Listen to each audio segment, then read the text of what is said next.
बिस्मिल्लाहिर्रहमानिर्रहीम। अस्सलाम वालेकुम वीवर्स, मैं वेलकम करती हूँ आपका अपने यूट्यूब चैनल ड्रेसिंग मिनिया पर। आज मैं आपके साथ ट्राउज़र्स के बॉटम की डिज़ाइनिंग शेयर करने जा रही हूँ, जो कि फ़्रंट वाले हिस्से के सेंटर में आने वाला है। इससे पहले कि मैं डिज़ाइनिंग स्टार्ट करूँ, आपके सामने जो मैंने ट्राउज़र कट करके रखा हुआ है, इसका डिटेल में ट्रेसिंग, कटिंग और स्टिचिंग मेरे चैनल पर मौजूद है। लिंक्स मैं डिस्क्रिप्शन बॉक्स में दूँगी, लेकिन कुछ इंपॉर्टेंट पॉइंट्स यहाँ पर डिस्कस कर देती हूँ। ये जो ऊपर आपको निशान नज़र आ रहा है, ये इलास्टिक बैंड का है 2.5 इंच। इसके बाद जहाँ तक मुझे आसन का निशान लगाना है, वो मेरा हिप राउंड का चौथा हिस्सा प्लस उसमें 1/2 इंच मैंने ऐड किया है, यानी 10.5 इंच के ऊपर मैंने यहाँ पे आसन को मार्क किया हुआ है। अमूमन मैं कहा करती हूँ कि मैं मीडियम साइज़ का यहाँ पे ट्राउज़र कट कर रही हूँ, स्टिच कर रही हूँ, तो कुछ बहनें कहती हैं कि आप मेजरमेंट्स भी शेयर कर दिया करें, इसलिए मैं आज आपसे ये भी शेयर करने जा रही हूँ। तो देखिएगा कि 10.5 इंच की गहराई के ऊपर मैंने यहाँ पे आसन को मार्क किया हुआ है। इसके बाद यहाँ पे जो थाइस का एरिया है मेरे पास, यहाँ से लेके यहाँ तक ये 11 इंच है। अमूमन होता ऐसे है कि जितनी मैं कमर मार्क करती हूँ उसी की स्ट्रेट लाइन नीचे ले आया करती हूँ, क्योंकि मैं लूज़ फिटिंग वाले ट्राउज़र्स वेयर करती हूँ। और इसके बाहर जो एल शेप होती है, यानी जो गोलाई या कर्व आता है, वो मैं 2 इंच बाहर की तरफ लेती हूँ। ये हर इंसान का अपने बॉडी के हिसाब से मेजरमेंट डिफरेंट होता है। यहाँ पे बताने का मकसद ये है कि अब ये जो पूरा 11 inch plus 2 inch total 13 inch आया है, इस 13 इंच का हम हाफ़ कर लेंगे। ये बेसिकली हमारे ट्राउज़र के फ्रंट पोर्शन का हाफ़ होता है। अब इसे किस तरीके से हम मार्क करेंगे, क्योंकि घुटने के ऊपर और पांचे के ऊपर ट्राउज़र की शेप तो तिरछी जा रही है, तो हम इस वाले पॉइंट को दोबारा से कन्नी वाले हिस्से से नाप लेते हैं और फिर वही पॉइंट्स हम कटिंग से पहले नीचे की तरफ लगा लेते हैं, ताकि ये लाइन सीधी रहे, इसमें तिरछापन ना आए। अगर ये लाइन सीधी होगी, आपका ट्राउज़र परफेक्ट बनने वाला है। यहाँ पे मैं आपको फ्रंट पाइंचे की चौड़ाई बता देती हूँ। तो कटिंग में मैंने 7 इंच रखा है, और इसकी मैं बैक का भी आपको चौड़ाई बता देती हूँ। ये तकरीबन 9.5 इंच है। एक बात वाज़े कर दूं कि ये ट्राउज़र की नॉर्मल लेंथ में 37 इंचज़ पहनती हूँ, लेकिन ये डिज़ाइन ऐसा है कि इसमें आपकी लेंथ से 1-1.5 इंच कम होना चाहिए। तो यहाँ पे मैंने ये 36 इंचज़ पे लेंथ कट की है, इलास्टिक बैंड का मार्जिन रखने के बाद। अगर आपने डिज़ाइन फ्रंट पे बनाना है तो फ्रंट क्रीज़ बनानी होगी। अगर साइड पे बनाना है तो ये आउटर सीम होती है ट्राउज़र की, इस पर डिज़ाइन बनता है। अगर अंदर की तरफ बनाना है या आसन की तरफ, वो इन सीम होती है। और अगर आप लोगों ने बैक की तरफ बनाना है, तो जिस तरीके से फ्रंट का हाफ़ हम लोगों ने चौड़ाई के रुख पे लिया है, वैसे हम बैक का भी हाफ़ लेते हैं। बाज़ होता यह है कि कोई एक डिज़ाइन मैंने आउट सीम पे बता दिया और वही डिज़ाइन रिपीट हो रहा होता है फ्रंट या बैक के ऊपर, इसलिए मैंने ये सारी गाइडलाइन आपको दे दी है कि किस तरीके से हम ट्राउज़र्स को डिज़ाइन कर सकते हैं। उम्मीद है आपको यहाँ तक सारी बातें क्लियर हो गई होंगी। अब इसके बॉटम पे मैंने चूँकि फोल्डिंग का कोई कपड़ा नहीं रखा हुआ, क्योंकि इस पे डिज़ाइनिंग मुझे करनी है, तो जो मेरे ट्राउज़र का फ्रंट वाला हिस्सा निकलता है जहाँ से, वहाँ से चौड़ाई के रुख पे कपड़ा ज़्यादा बचता है। तो 7 इंच ऊंचाई और जितनी मेरे पांचे की चौड़ाई है, फ्रंट और बैक दोनों में डिफरेंस है, तो वो मैंने यहाँ पर फैब्रिक ले लिया है। अब यहाँ पर बुकरम के 2 पीसेज लेने हैं। चौड़ाई 6 इंच, ऊंचाई 5.5 इंच। लेकिन जो मैं डिज़ाइन बताऊंगी पहले वो मैं कागज़ के ऊपर ट्रेस करूंगी, क्योंकि ग्राफ बनेगा। इतने ज़्यादा पैटर्न्स हम बुकरम के ऊपर नहीं ट्रेस कर सकते। तो कागज़ लिया है सेम उसी लंबाई चौड़ाई का, यानी 5.5 इंच ऊंचाई थी, 6 इंच चौड़ाई थी। जो 6 इंच चौड़ाई है उसको मज़ीद एक दफ़ा फोल्ड कर दिया है, और फोल्डेड हिस्से से नीचे की तरफ 1.25 इंच यानी 3/4 इंचेस 3 दफ़ा निशान लगाने। मैंने ये जानबूझ के थोड़ा सा क्रीप से फोकस किया है ताकि आपको अंदाज़ा हो जाए। ये देखिए 3 निशानात हम लोगों ने मार्क कर लेने हैं 1.25 इंच के, और ऊपर भी मैं सेम वही मार्क करूँगी ताकि एक स्ट्रेट लाइन आए, क्योंकि ये जो डिज़ाइन बनने जा रहा है, जब तक ग्राफ कंप्लीट नहीं होगा हम डिज़ाइन कंप्लीट नहीं कर सकते। अब जो मैंने निशानात नीचे और ऊपर लगाए हैं, इनको स्ट्रेट लाइंस की मदद से मिला देना है। ये तो हो गए चौड़ाई के निशानात। अब ऊंचाई के लिए सबसे पहले हमने जो मेन ट्राउज़र को बैक के कपड़े के साथ स्टिच करना है, तो हमारे पास सोइंग अलाउंस होना चाहिए, सिलाई का मार्जिन होना चाहिए। तो 1/2 इंच मैं वो छोड़ूंगी। इसके बाद ऊंचाई के ऊपर भी 3 निशानात लगाने हैं, जो कि 1.4 इंचज़ के हैं, यानी 1 इंच के बाद जो 4 छोटी छोटी लाइनें आ रही हैं वहाँ तक एक निशान लगाया, नीचे वाला छोड़ देना है। उसके बाद जो पहले हमने लाइन ड्रॉ कर दी हाफ इंच के बाद, उसके बाद हमने मेजर किया और हर पॉइंट के बाद 1.4 इंचेस हमने मार्क कर लेना है। चौड़ाई के रुख पर भी दूसरी जगह पे भी हमने निशानात इसलिए लगाने हैं कि हमारी लाइंस स्ट्रेट आए।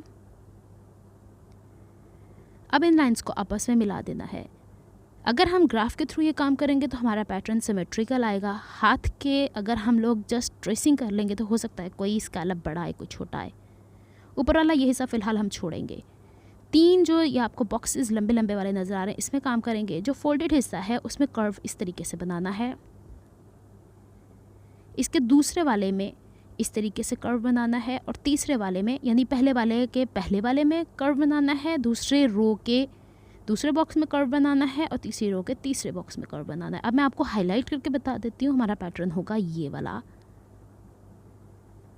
और इसी के ऊपर हमें कटिंग कर लेनी है। अब इसके बाहर बाहर भी हमें कपड़ा चाहिए। जिस तरीके से हम नॉर्मली नेकलाइन बनाते हैं तो हाफ इंच का मार्जिन हम बाहर की तरफ रख के ऊपर की तरफ चौड़ाई में भी तकरीबन 1.25 इंच रख लेंगे और गहराई में भी 1.25 इंच, इस तरीके से, यानी एक अंदाजे से कि हमारे पास कपड़ा बैक की तरफ, वैसे तो इसमें कपड़ा बैक की तरफ फोल्ड नहीं होगा लेकिन बुकरम तो होना चाहिए। ये होगी हमारी शेप। अब हमने इसकी कटिंग कर लेनी है। पहले बाहर की शेप कट कर देते हैं ऐसे।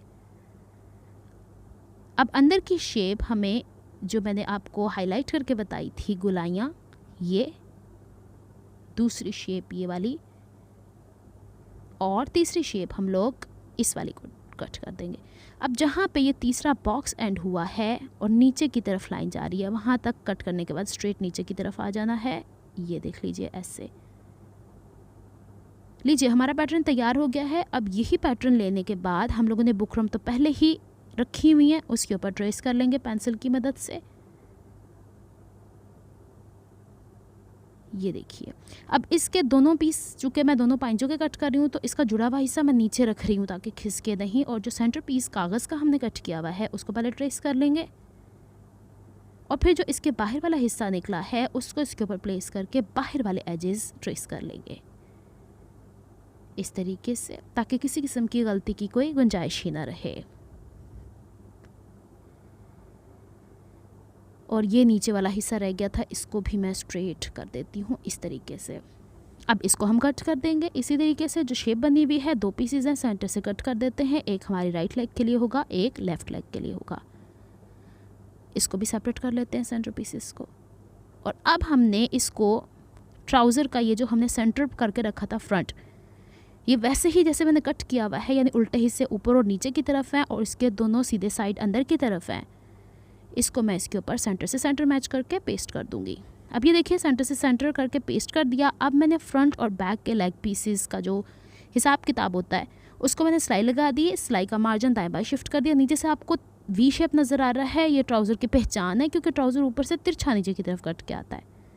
अब ये जो हमने कपड़ा 7 इंच ऊंचाई और 5 इंच की चौड़ाई के बराबर लिया था, इसके बैक पे मैंने 0 का बुकरम लगा दिया है। अब इसको सीधी साइड से सीधी साइड मैच करके हाफ इंच के गैप के ऊपर सीधी पहले सिलाई लगाएंगे, फिर इसके डिज़ाइन को स्टिच करेंगे। सारा काम मैं आपको करके दिखा रही हूँ। है ये वाइट कलर, हो सकता है देखने में थोड़ी सी दिक्कत हो, लेकिन उम्मीद है आपको समझ में आ जाएगी। सिलाई का मार्जिन जो साइड सीम है दाएं बाएं ज़रूर शिफ्ट किया करें। ये लीजिए स्ट्रेट सिलाई लगा दी। इसके बाद जो कर्व हमारा टेक्सचर बना हुआ है, जिस शेप के हिसाब से कोने से शुरू करेंगे, बेशक वो सिलाई ऑलरेडी हाफ इंच में पहले स्टिच हो चुकी है। कोशिश क्या करें कि जब हम स्कैलप से स्टिच करते हैं या वी शेप स्टिच करते हैं, अक्सर बहनें कहती हैं हमसे खिंचाव भी इसमें आता है, तो इसका तो एक सिलाई का मार्जिन जो होता है ना, सिलाई का बखिए का साइज़ सॉरी होता है, वो थोड़ा छोटा कर लिया करें। और जहाँ कोना है वहाँ नीडल अंदर की तरफ रख के प्रेसर फुट की डायरेक्शन चेंज किया करें। और इसमें तो इतना ख़ास कोई स्कैलप्स ज़्यादा नहीं थे तो ईज़िली ये सिल जाएगा। यहाँ पे मैंने इसके बखिए का साइज़ नहीं चेंज किया था, वो रीज़न आपको आगे चल के पता चल जाएगी। दोनों पाइंचे मैं इसी तरीके से रेडी कर लूँगी। फिर मैं आपको बताती हूँ कि इसके साथ फर्दर मुझे लेस को कैसे अटैच करना है। ये लीजिए इस्त्री कर लेना है दाएं बाएं। फिर इसके बाद शेप के अकॉर्डिंग कट करके जहाँ कोने हैं वहाँ कपड़ा कट ज़रूर करेंगे ताकि फोल्ड आराम से फोल्ड हो जाएगा। इसमें कोई खिंचाव आया ही नहीं है। इसको मैं ज़रा प्रेस कर लेती हूँ, ये शेप आई है, और ये वाले हिस्से को ज़रा इस तरीके से, चाहे तो बैक की तरफ फ्लप की सिलाई लगा लें, लेकिन अभी ज़रूरत नहीं है। अभी मैंने साइड के जो एक्स्ट्रा बचे हुए ना उनको रहने दिया है, और ये लेस है जिसको मुझे इसके अंदर स्टिच करना है। ये लेस की ऊंचाई जो है ना वो 1 इंच से थोड़ी छोटी है। तो अब मुझे ये वाला हिस्सा, चाहे तो सिलाइयाँ ऊपर से लगा लें लेस रख के, लेकिन मेरी आदत है कि काम को मैं कोई नए तरीके से करने की कोशिश करती हूँ, तो मैं ये वाला हिस्सा जो स्कैलप दूसरा सिला हुआ है अंदर की तरफ से सीम ओपनर की मदद से टांके तोड़ूंगी, खींचूंगी नहीं, वरना सारी बुकरम ख़राब हो जाएगी, सारी शेप आउट हो जाएगी। अब मैंने इसे सीधा करके प्रेस क्यों किया था, इसकी वजह ये थी कि मेरे पास फ्रंट और बैक कपड़ा जो सेपरेट हुआ है उसकी शेप आ गई है। अब इसके अंदर लेस का सीधा हिस्सा ऊपर की तरफ रख के, क्योंकि मैंने ट्राउज़र का सीधा हिस्सा ऊपर रखा हुआ है, इसके अंदर धंसा दूँगी। आप चाहें तो ये काम करने के बाद अगर आपको सिलाई लगाने दिक्कत वाला काम लग रहा है तो सुई धागे की मदद से छोटे छोटे बखिए लगा दीजिएगा। ये भी एक टिप है आपके लिए।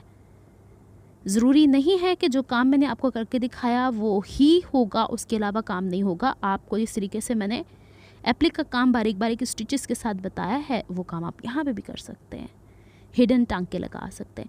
अच्छा, अब सहूलत के लिए इसके ऊपर वाले हिस्से पे भी UHU लगा दूंगी और नीचे वाले हिस्से पे भी UHU लगा दूंगी। एक हिस्सा मैं आपको स्टिच करके दिखा रही हूँ, दूसरा ऑफ द कैमरा कर लूँगी क्योंकि वो ऐसे ही होगा। ये ले लीजिए, इसे हमने इस तरह से पेस्ट कर दिया है। अब इसे पलट के यूँ पूरे स्कैलप्स खोल देने हैं, दोबारा से जिस तरीके से हमने स्टिच किया था वैसे ही खोल देने, और सिलाई के ऊपर सिलाई दोबारा से कर देंगे। नहीं तो हमारे पास बुकरम की आउटलाइन तो मौजूद है ना जिसके ऊपर हम लोगों ने स्टिचिंग की हुई थी, हमने उसी के ऊपर स्टिचिंग कर डालनी। ये देख लीजिए, ऐसे मैं सिलाई भी लगा के दिखा रही हूँ ताकि आपको अंदाज़ा हो जाए। देखें, जहाँ से स्टार्ट कर रही हूँ ना स्कैलप के दूसरे स्कैलप के कोने से, वहाँ मैंने बखिया पक्का किया और हल्की सी गुलाई देके जहाँ वाइंड अप करूँगी वहाँ पे भी बखिया पक्का करूँगी। अगर आपको ये काम मुश्किल लग रहा है तो आप ऊपर से सिलाई लगा लीजिए, नहीं तो अगर आपने हिडन वे में ऐसे स्टिच करना है तो मैं फिर कह रही हूँ कि सुई धागे से छोटे छोटे टांकों की सूरत में काम कर लीजिएगा। ये लीजिए, मैंने आपके सामने सीधा कर दिया। दूसरा हिस्सा भी मैं ऐसे ही बनाऊंगी, इस तरीके से थोड़ा सा हिस्सा उधेड़ दूंगी, और इसके बीच का गैप 1.5 इंच का है। जो लेस है ना वो 1.5 इंच ही आनी चाहिए। ये नहीं है कि वो उसका मार्जिन कम है और हम इसे खींच के बना रहे हैं तो पंचे में फिनिशिंग नहीं आएगी। अच्छा, साइड के मार्जिन भी मैंने कट कर दिए, सिल भी गया दूसरा हिस्सा। अब इसकी साइड की फिटिंग मैं आपसे इस तरह करवाया करती हूँ कि हमने वो गुम सिलाई में करना है। अगर हमने लेस गुम सिलाई में लगाई है तो पांचे की चौड़ाई रख रही हूँ 6.5 इंच, और चारों पीसीस को वैसे ही रख के पहले मैं करने लगी हूँ यहाँ से आयरन, ताकि मेरे पास क्रीज लाइन आ जाए। अब चूँकि हमने फ्रंट की तरफ निशान बना के कटिंग कर डाली है तो उस तरीके से जैसे मैं नॉर्मली आपको इन सीम स्टिच करना बताती हूँ गुम सिलाई में, वो नहीं हो सकती। तो हम लोगों ने इस तरह जो क्रीज बनाई है उससे पंचेस की वो सिलाई जो बैक की तरफ फोल्ड होके गई है वापस में मैच करके पहले एक तरफ सिलाई लगा लेंगे। जो कि मैं सिलाई लगा रही थी तो वो कैप्चर नहीं हुआ, दूसरा हिस्सा मैं आपको करके दिखा देती हूँ। नीडल अंदर की तरफ रख के कोई पॉइंटी चीज़ पकड़ लीजिएगा, कोई नीडल पकड़ लीजिएगा, यहाँ से आगे पीछे नहीं खिसकना चाहिए। और ये क्रीज तो आपको दिख रही है ना, थोड़ा सा मुश्किल है जहाँ से स्टार्ट है, कोशिश करें यहाँ चुन्नटे ना पड़े, आराम से हो जाएगा। और इन सीम की सिलाई लगा दूँगी, फिर आसन स्टिच कर लूँगी, फिर इलास्टिक लगा लूँगी, और फिर बैक की तरफ इसे इस तरह दाएं बाएं सिलाई का मार्जिन शिफ्ट करके ऊपर की तरफ फोल्ड करके, जैसे मैंने बॉटल रख के आपको तुरपाई करना बताया हुआ है वैसे ही इसको तुरप लेना है। ये लुक आनी चाहिए बॉटम से इसकी। अब मैं इसको तुरपाई कर लेती हूँ, बाकी सारा काम कंप्लीट करके आपको इसकी कंप्लीट लुक दिखा देती हूँ।